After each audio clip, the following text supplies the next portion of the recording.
Continuing coverage tonight. Last week, a teen was killed after being struck by a train in Crisp County. Good evening and thanks for watching Fox 31 News at 10. I'm Aaron Leedy. The last time someone was killed by a train was about 5 years ago in Crisp County, according to the Cordele Police Department. But because of the amount of train traffic coming through there, it's a danger that's always present. Captain Rouse with the Cordele Police Department says he worked both scenes last week involving the students at Crisp County High School and the accident in 2014.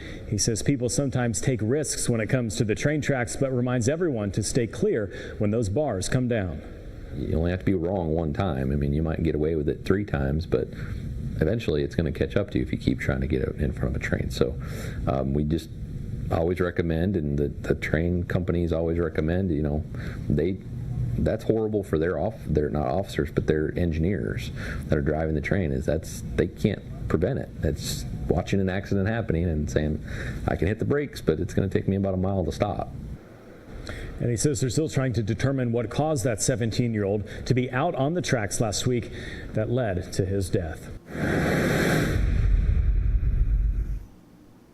Developing now, Albany police are investigating after a teen was shot Wednesday night. Police responded to Phoebe Putney Memorial this evening after a 13-year-old arrived at the emergency room in a personal vehicle with a gunshot wound to the head. Police say the shooting took place on the 200 block of Carroll Street around 6 p.m. The teen has been airlifted to a trauma center in Macon. Investigators are working to determine what led to the shooting. At this time, there are conflicting statements about how the shooting occurred. Anyone with information is asked to call Crime Stoppers at 436-TIPS. Tragedy at the University of North Carolina at Charlotte. 2 people are dead and 4 others are injured after a shooting on campus. Police swarmed the campus last night. Shortly before 6, that campus went on lockdown after shots were fired in a classroom setting. The Charlotte-Mecklenburg Police Department has identified the suspect as Tristan Terrell. The gunman was found and disarmed quickly. Many officers were already in the vicinity preparing for a concert on campus. This is a tragic day at this great university, the city of Charlotte, and the state of North Carolina. Here on the last day of class, just a few days to graduation. But I know the people in this community, and they will be here for each other. We mourn the loss of life. We pray for those who are being treated at the hospital right now. Terrell is charged with 2 counts of murder, 4 counts of attempted murder, 4 counts of assault with a deadly weapon with intent to kill, possession of a firearm on educational property, and discharging a firearm on educational property.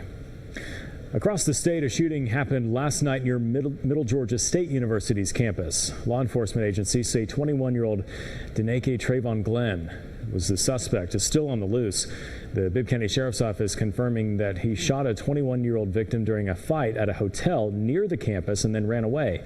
Investigators say they responded to the hotel just before 8 p.m. and found the victim with a gunshot wound to the stomach. The Dougherty County School System gave the all-clear yesterday after Lake Park Elementary was placed under lockdown. The school went into lockdown during an attempted robbery in a neighborhood close to Lake Park. Director of Community Relations Lakeisha Bryant-Bruce says the school immediately went into lockdown after receiving notification from law enforcement. Parents were notified after the lockdown ended at the elementary school.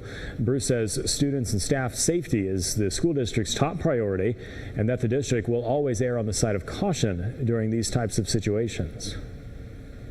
A lot of times lockdowns take place just because things are going on in the community around the school itself. So whenever our school police department says we need to go into lockdown mode, then that's what we do, because we're always going to side with being cautious and making sure that our staff and students are safe. Bruce says the school system makes a decision internally on whether or not to notify parents based on each individual situation. She adds all staff are trained on lockdown drills and students know how to respond. Right now, lawmakers and activists say a Georgia bill aimed at keeping schools safe in response to mass shootings across the country could result in more minority students going to prison. Critics urged Republican Governor Brian Kemp to veto the measure. They say the bill's vague language requiring schools to report suspicious events to state and federal authorities could lead to racial profiling and over-policing.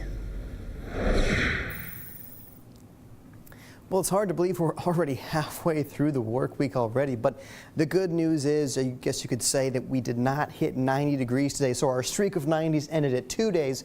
We only hit 89 degrees at the Albany airport today, but you know, it definitely felt like it was lower 90s with that humidity we had, about 5 degrees shy of the record of 94 set back in 1970. This morning woke up to 69 degrees, so it was a mild night and a humid night all through last night, and I expect the same for tonight as well. But clears our sky. Goodness, it's definitely a Wednesday. Skies are clear for us. A few lingering clouds in Terrell and Lee County there, but really not too much to be concerned about tonight in the weather department. But these temperatures, again, mild still, middle to upper 70s across the board, with those cooler spots in Coffee, Atkinson County, and 74 degrees each. So I expect again another night with overnight lows only in the 60s.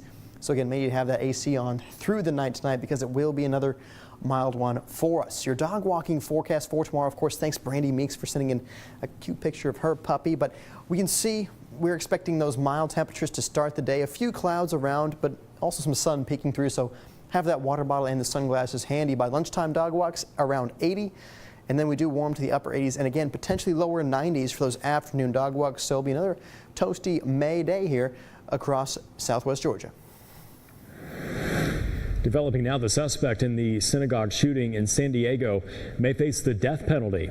The suspect, 19-year-old John Ernest, showed no remorse, facing a judge for the first time. According to the district attorney, his court-appointed attorney entered a not guilty plea on his behalf. He's accused of Saturday's deadly shooting at the Shabbat of Poway synagogue, where 60-year-old Lori Kay was killed and 3 others were wounded, including an 8-year-old girl. The defendant expressed his intent to harm Jews. Ernest is being charged with 1 count of murder, 3 counts of attempted murder, and 1 count of arson from a separate incident. The murder charges come with hate crime allegations, which could mean harsher penalties if Ernest is convicted. And because he's accused of killing a woman due to her religious beliefs, he could face the death penalty. After recent acts of violence against churches around the world, Albany's churches are upping its security measures. Fox 31's Shelby Williams tells us what some pastors have planned. Shelby.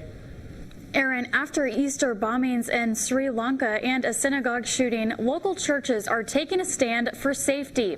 We spoke to 3 pastors today who told us fear will not keep them from worshiping. If it's happening to the church, no place is safe.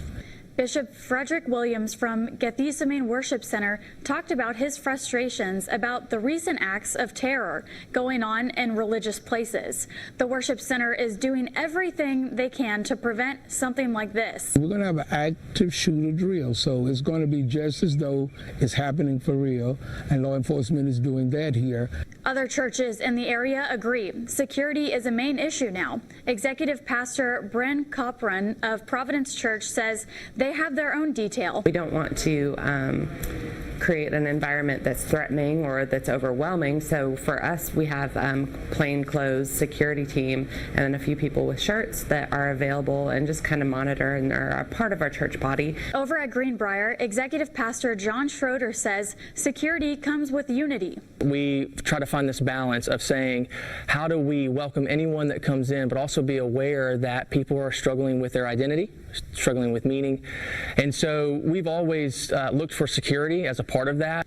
All 3 pastors agree on one thing.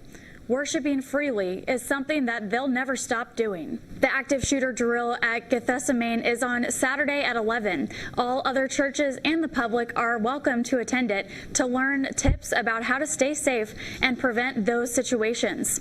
In the studio, Shelby Williams, Fox 31 News. Shelby, thanks so much. Happening now, the State Board of Pardons and Paroles has denied clemency for Scotty Morrow.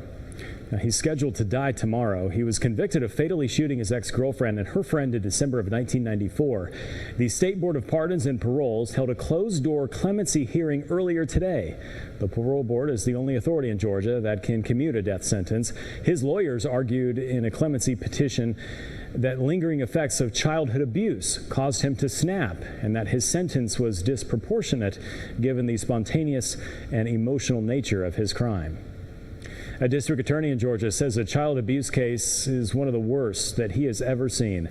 Tiffany Moss starved her 10-year-old stepdaughter, Emily Moss, to death in 2013, then tried to burn her body in a trash can.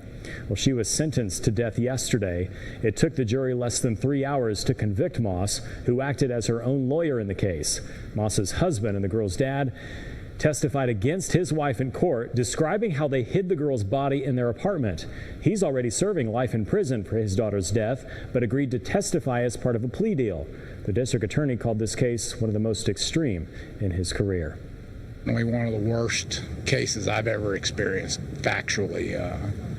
It's one of those cases that the first time you look at it, it makes you sick, and the last time you look at it, it makes you sick. And so that was difficult, and I'm sure it was difficult for the jury.